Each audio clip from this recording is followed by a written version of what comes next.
Finally, a green light for a new nuclear plant at Hinkley. Or is it? The government has been waiting and waiting for a commitment from the French energy giant EDF. Today, it got it. But just a short time ago, the government cancelled press interviews due tomorrow and admitted Theresa May wants to take another look. So what is going on? Also on News at 10. It was once the biggest city in Syria, a thriving metropolis. But tonight, the UN is warning of an imminent catastrophe in Aleppo.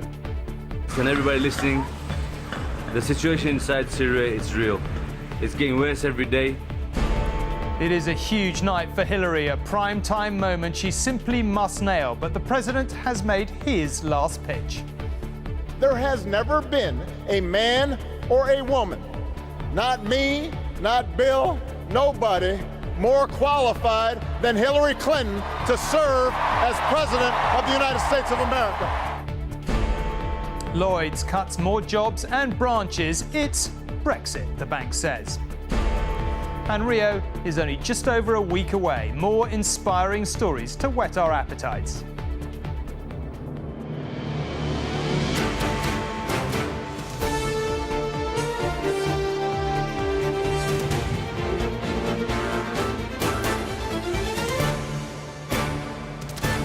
This is ITV News at 10 with Tom Bradby. Good evening.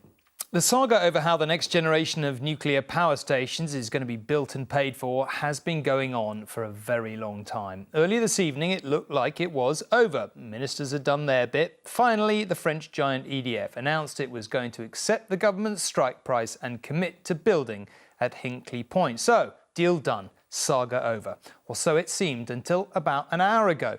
But the government has now cancelled press interviews due for tomorrow and admitted that, actually, Theresa May wants to take another look. This is, of course, the same Theresa May who presumably sat through countless cabinet discussions on the very same subject. Our correspondents have been told tonight François Hollande offered her more time to make the decision and she took it. So what is going on? Hinkley Point, a stretch of Britain's nuclear coastline. On this site, Hinkley A, dead and decommissioned. Hinkley B, active but ageing. And Hinkley C, shovel-ready and now signed off by EDF, although interestingly, not yet the government. This is the first new nuclear power station for 20 years. So it's a big decision. It's a big power station. It will generate 7% of our electricity demand. So it is a big project. It is a lot of money. EDF are responsible for building it under the way the policy works. The consumer will not pay anything until it's generating electricity. The decision was taken at EDF's headquarters in Paris. The board was split, but the vote was carried. EDF will shoulder most of the cost. 1/3 comes from Chinese investors. The nuclear power station will take at least 9 years to build. The project should create 25,000 jobs, 900 of them permanent. And when the 2 reactors are finally hooked up to the national grid, they'll generate enough electricity for 6 million homes. The problem is the price tag, £18 billion, and the technology. It's unproven. EDF is building similar reactors in France and Finland. They're behind schedule, over budget, and yet to start operating. This morning, a second EDF board member resigned, calling Hinkley C very risky. EDF will front the construction costs of Hinkley, but ultimately consumers will pay through higher bills. 2 years ago, the government guaranteed the company will receive £92.50 for every unit of electricity generated. At the time, that was more than double the market price. The market price was expected to rise. It's since fallen. It's difficult to say that it's going to be a good deal for the UK consumer. At the moment, it looks like a very expensive way of delivering what the government wants us to deliver, which is reliable electricity at zero carbon. Final approval from EDF was supposed to mean all systems go for a project we were told is vital. But tonight the government says it's not quite ready to sign. The construction costs here are high and so are the stakes, not least for EDF. Get it right and the company hits the jackpot. Get it wrong and it could prove ruinous. Joel Hills, News at 10 in Somerset. The delay tonight is frankly extraordinary. The government has repeatedly insisted it's fully committed to nuclear, but getting EDF to commit was understood to be the tricky bit. And so it proved right to the end. The EDF board was split 10-7 on the final decision. One member even walked out. So why does it matter so much? Well, the figure here on the screen shows how many gigawatts of electricity are being used across the UK right now. Around 32. In fact, that is enough to boil about 13 million kettles. But it isn't just the huge amount of electricity we need that makes nuclear important. It is that, together with other sources, it can deal with peaks or falls in demand.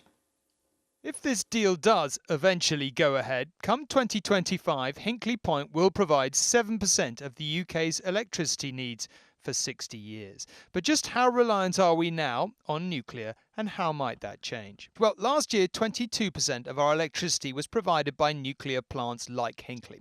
Fossil fuels like natural gas and coal still make up more than half of our electricity supply. But as they run out, the question is, what is going to fill the gap? Renewables, for sure, say some. The thing is with renewable energy is it's not just one technology, it's a range of technologies. It's wind, it's solar, it's tidal power. So one of those is always functioning at a certain time of day. And with battery technology coming on in leaps and bounds, it looks like very soon we'll be able to capture energy from the sun during the day, store it in batteries and use it at peak times. So why have nuclear at all? Well, we have been pioneers as it happens. When it was built in the 50s, Hinkley Point was the biggest station of its kind in the world. There was a lot of nervousness about the perceived risks, even if it was much disguised behind a stiff upper lip. I think whether you live very close to it or some distance away, if it's going to blow up, it'll probably come to much the same thing. In recent years, the UK has fallen behind the likes of France. Nuclear provides, in fact, 75% of all French electricity, and now China wants a slice of the action. An £18 billion stake in Hinkley Point, secured with a handshake on the steps of Downing Street last year. International agreements are certainly a factor in the round. To meet our climate change targets, successive governments have made a big push on renewable energies such as solar. But why isn't that enough? We have a problem that there are often times when we need additional electricity when demand is high or there's a big football match on, particularly between 4 and 8 in the evenings. We can't turn up renewables. But to be clear, you do foresee a future in which it might be possible to get by on renewables if you can get enough technological innovation, but just for the next 15 years it's not going to be possible. I think it will be quite far into the future and probably not in my lifetime. So the government might be stalling for time over this deal, but one thing's for sure, on its own analysis, it can't wait forever if it wants to keep the lights on. Well, I say the government's stalling for time, and the one thing it's had a lot of in considering this decision is time. As you can see, we're joined by our business editor, Joel Hills. Joel, what do you think really is going on tonight? Well, this is remarkable. At 7 o'clock this evening, EDF announced it was ready to proceed. Half an hour later, the government announced it wasn't, and that there is now going to be a review of the terms of the agreement. This is really quite perplexing. The chief executive of EDF, or the British operation area, Vincent de Rivaz, was due here tomorrow morning. So too was Greg Clark, the new business secretary, ostensibly to celebrate agreement. So what's going on here? Well, it's tempting to see this as an attempt by a new government to renegotiate a deal that many people saw as being an extremely expensive way of building a new nuclear power station. Now, government sources insist it's not. This is just there's a need to be thorough here, and that this deal is likely to proceed towards the end of this year. But note one thing, the EDF board only just got this through. The vote was carried only just. There's not much room for manoeuvre here if that is the objective. If this contract becomes less attractive, it may well unravel. Well, Joel, thank you very much indeed. We're joined also by Chris Shipp, our Deputy Political Editor at Westminster. Chris, I don't know how much you heard of what Joel was saying there, but, you know, this idea that the government is just being thorough, do you buy into that? What do you think's going on?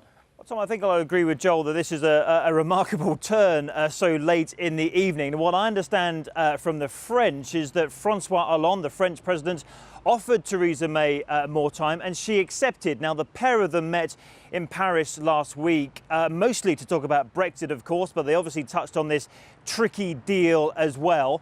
Number 10 say, look, the French are very happy with the British position, this position to put the whole thing on ice, but it does rather suggest that the request to pause everything did come from this side of the channel, not the French side. I also think it rather suggests a bit of naivety on the part of this new administration here, that they allowed this story to run all day, right up until the vote tonight by the board of EDF, only then to say this thing is on hold. I'll tell you what else, Tom, it also suggests that Theresa May wants her fingerprints on everything. She wants to be in control. Clearly, Amber Rudd, the former Energy Secretary, looked at this, as did the former Prime Minister David Cameron, but Theresa May wants to make the decision herself. OK, Chris and Joel, thank you very much. Indeed, it's a long saga and it's set to run even longer, or so it seems. Now, a year or two ago, the idea that President Assad might one day be back in control of Syria would have seemed frankly absurd. But the truth is that he might be, and soon. For now, the price of his relentless Russian-backed advance is being paid, and incredibly heavily, by the people of Aleppo. The UN and other international charities say a huge catastrophe is about to unfold there. 3 weeks ago, President Assad's forces shut the only road in, the Castello Road, the last route for a few supplies in and casualties out. Now it appears they are closing in on the city itself. The 300,000 people are still trapped inside it, 90,000 of whom are children. Tonight we have an account of what passes for life in Aleppo from a British volunteer who is out every night desperately trying to ferry the victims, many of them children, back to what passes for a hospital. As you might expect, Raggy's report contains some upsetting images and scenes. Slowly and remorselessly, an entire city of 2 million people is being strangled. The ceaseless bombing by Syrian government forces is the hammer pounding Aleppo. Ground forces moving methodically through the east of the city, where 300,000 are trapped, is the noose that is tightening around Aleppo, starving it of food, clean water, medicines, everything basically. The Castello Road, the only way in and out, has now been cut. And in the midst of all this, British volunteer ambulance driver Mohammed Shakil recorded his experiences for News at 10. And everybody listening, the situation inside Syria is real. It's getting worse every day. It's night time and he's been called to another airstrike. Another explosions happen now. The time is 10:30 at night. Night times are always the most dangerous because the planes above can see you more clearly and can come back for another strike. He screams at the other helpers. Quickly, quickly, he shouts, telling them to put the young girl in the passenger seat. Other survivors, dazed and still terrified, are crammed into the back of the vehicle as Mohammed tries to get away from the scene. I would say 70% of the people that are rescued were children, and out of which 60% of those children were under the age of 5 years old.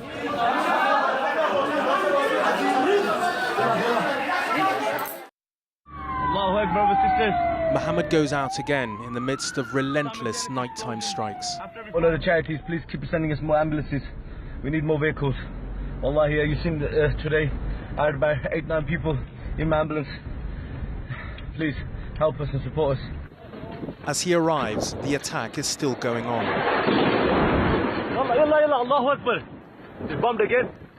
Once again, as Mohammed has seen so often, the most affected are little children.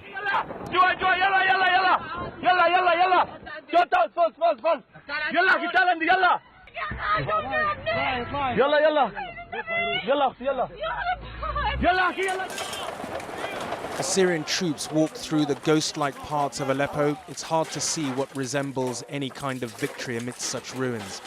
Tonight, the International Red Cross and UN demanded humanitarian access to the city, calling for all parties to give safe access for civilians to choose whether they stay or leave. Raggy Omar, News at 10.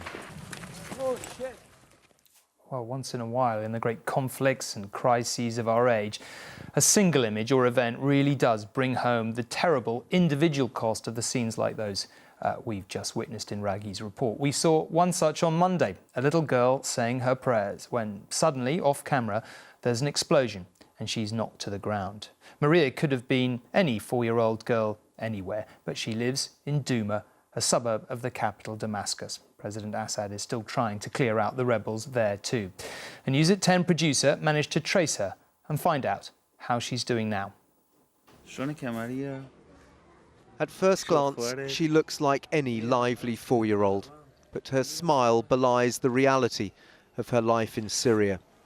Maria lives in Douma, a besieged suburb of Damascus, born into a conflict which intrudes into her world every day. Last Friday, her father tried to calm her by encouraging her to pray, as once again jets rumbled overhead, and then this happened.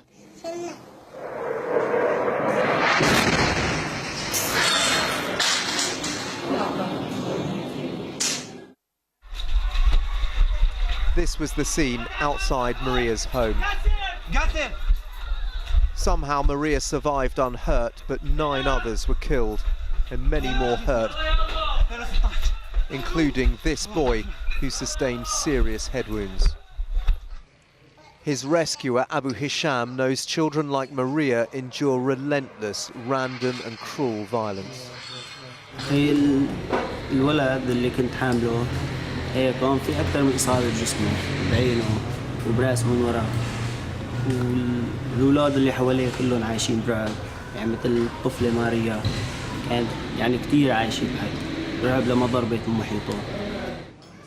Although Maria escaped without any physical injuries, psychologically the damage of this conflict grows each day. She now refuses to wear her prayer scarf, associating it with the explosion which so nearly killed her. Her father told News at 10 of his fears for his children, but can't risk showing his face for fear of being targeted. بالليل وبالنهار اقسم بالله بالليل حتى اي قذيفه بتطلع بتنزل علينا اي قذيفه بتنزل علينا او قريب علينا بتفز الطفله بتبكي بتصرخ صريخ مو طبيعي لحتى نهديها شوي مشربها مي ترجع تنام. طب نحن بالليل هيك كيف بالنهار. But every day she wakes up trapped in the same nightmarish life from which there is no escape. Dan Rivers, News at 10.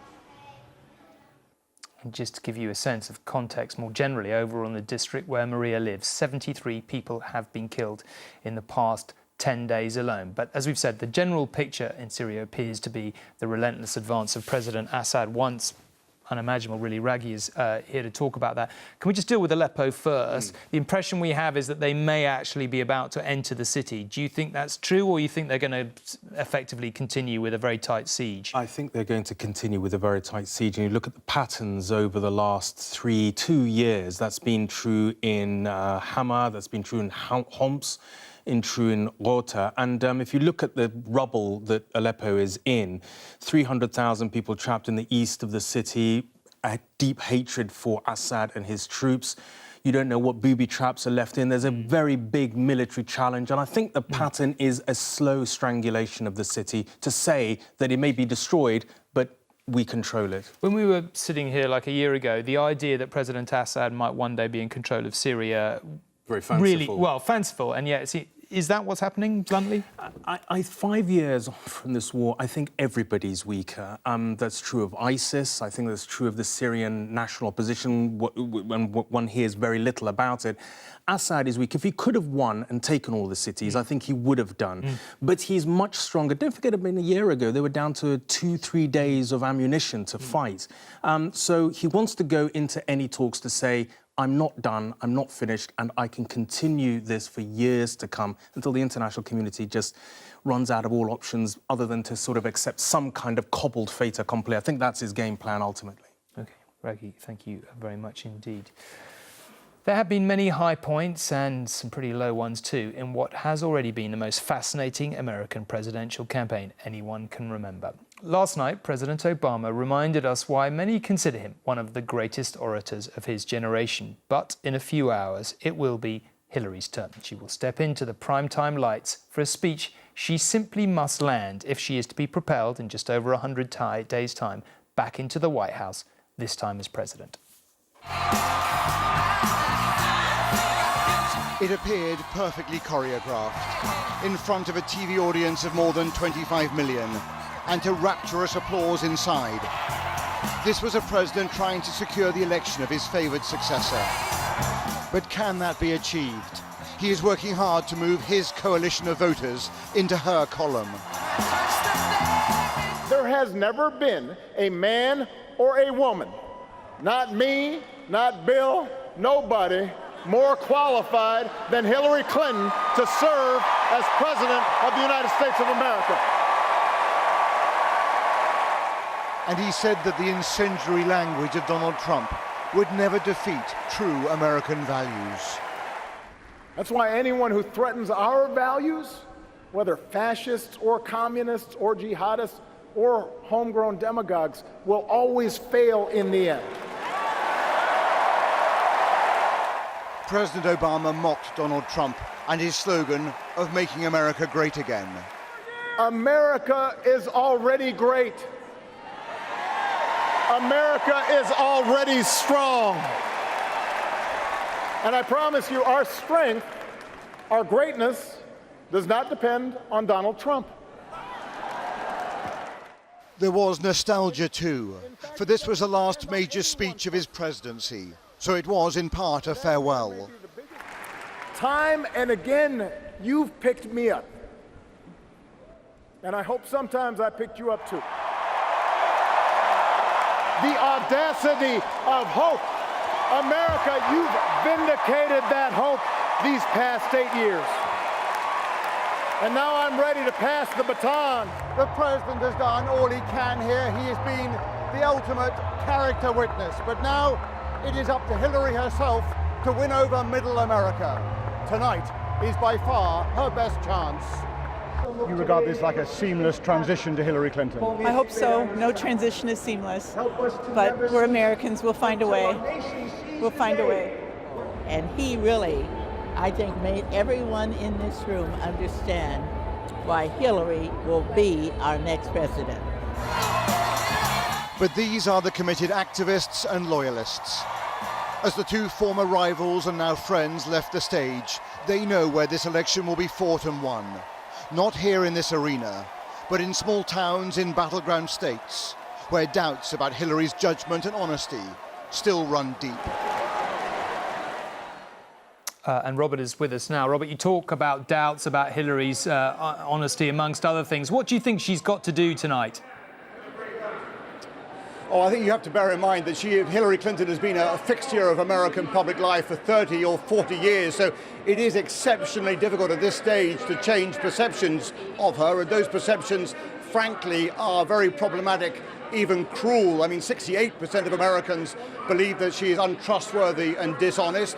Only 38% of Americans say they will be proud of her as president. So it may be that tonight she needs to acknowledge her vulnerabilities, her mistakes, her blunders, particularly over her use of emails and the security surrounding that email server. She also needs to persuade Americans that she is an agent of change and not just a figure, not just a personification of the establishment.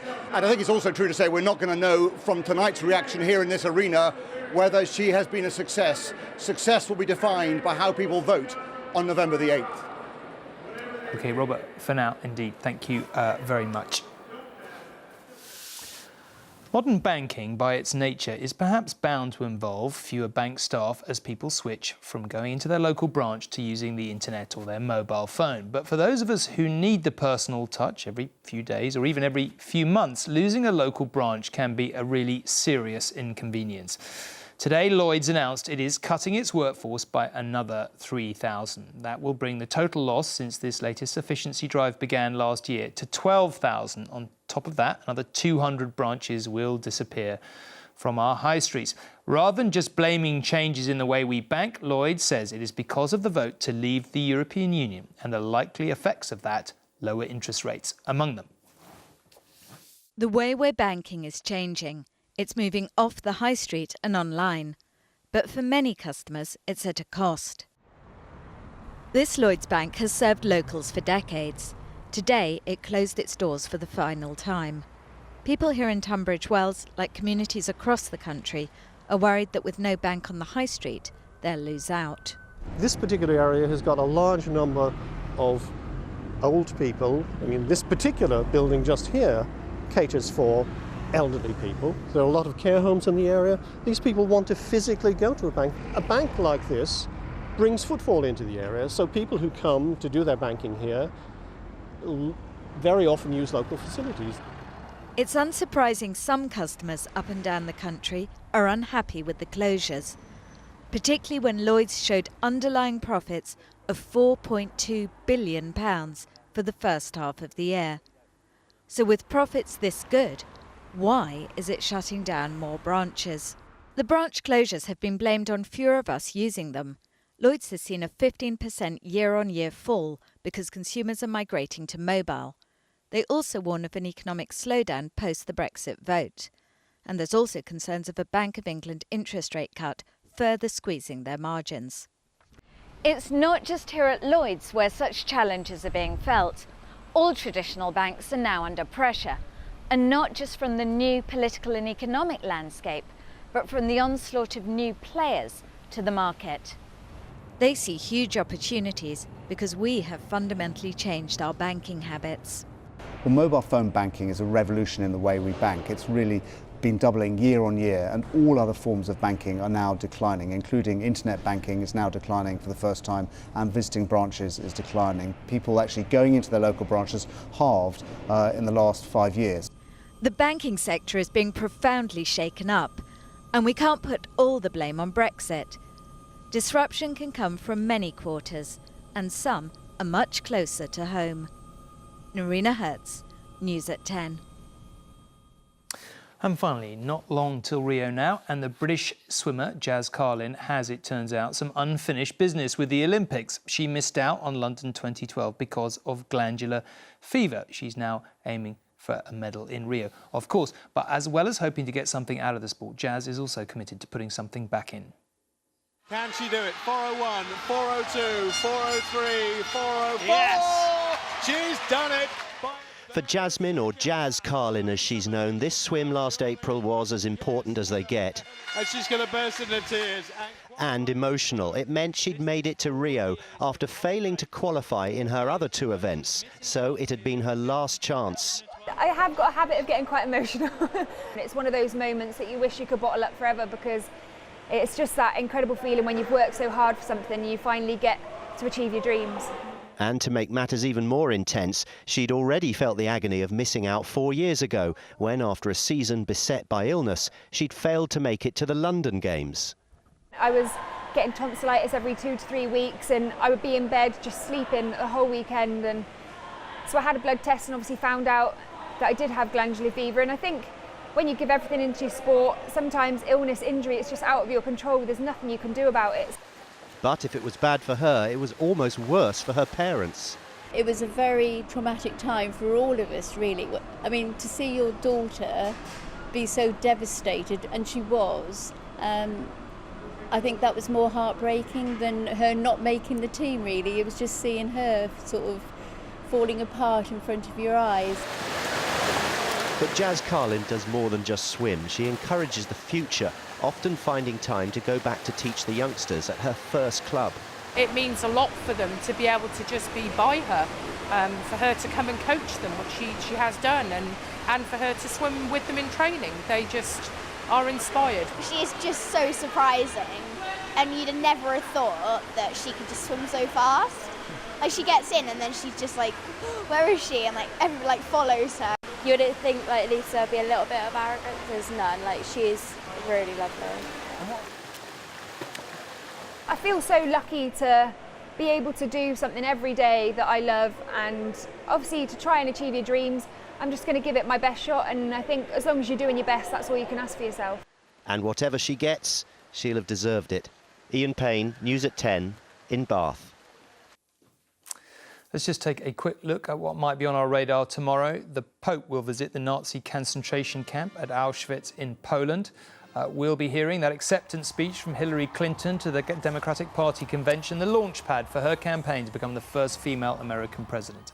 And our correspondent Nina Nanar has been messing about in boats with the woman who, 50 years ago, played the character Titty in the Old Swallows and Amazon film. Her character is called Tatty for perhaps obvious reasons in the new film, which has its premiere this weekend.